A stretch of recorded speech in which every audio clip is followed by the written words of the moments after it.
Right, this is going to be a project on how to use timers. Okay, so this will be useful for your binary clock homework. Okay, so I'm going to do a new project, Windows Form application. Make sure it's that. Click OK, and then eventually we will have a form. Now, what I'm going to do is just show you how to use a random number generator to change the background color. We'll get it to do it with a button first, and then do a timer. So I'm just going to chuck a button on the form, get the event method for the on-click by double-clicking on it, and then I'm going to do this. So what I'm going to do is declare a random number. So random num equals new random. And then I'm just going to set the background color of the form. So to say the current form is this dot back color equals color dot from ARGB.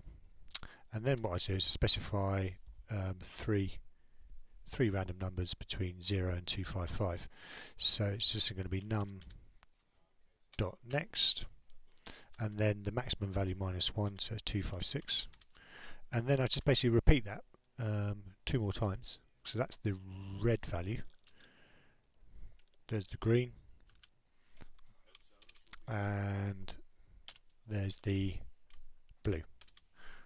Right, okay, no errors, that's good. Right, so let's run it then. So there we go, that's super, isn't it? Right, so we've got random colours there. So what I'm going to do now is put a timer on the form.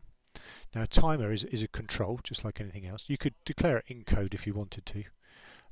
We won't find it in common controls or Windows, so if you find the timer, it's down there. Just drag it onto the form. It doesn't actually appear on the form.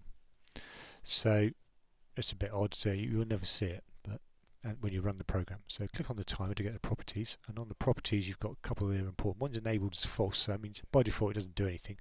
So we'll enable that as true. We can do that in code as well. And then the interval is 100. We're going to change it to 1000 milliseconds. So what it'll do is it will run every second. Now to get the code up for when it runs, or the tick if you like, it's the tick event, double click on it, and essentially every second it will run this event method. So what I've got to do is nick the code from there, put it in there, and then run it. So you'll see every second we get a new colour. Now obviously we want to change the speed on that. We could change the interval here in design time or at runtime, so we could just say, right, okay, actually what I'll do is I'll put a, now when you delete a method, that's a good example, you'll get an error message, and I will get one in a minute eventually. If you delete an event method, you're going to get an error message. You need to click on that, and that's the code it created when you created the method, and it doesn't delete it by default, which is a bit odd. So just delete that, close that, and then it should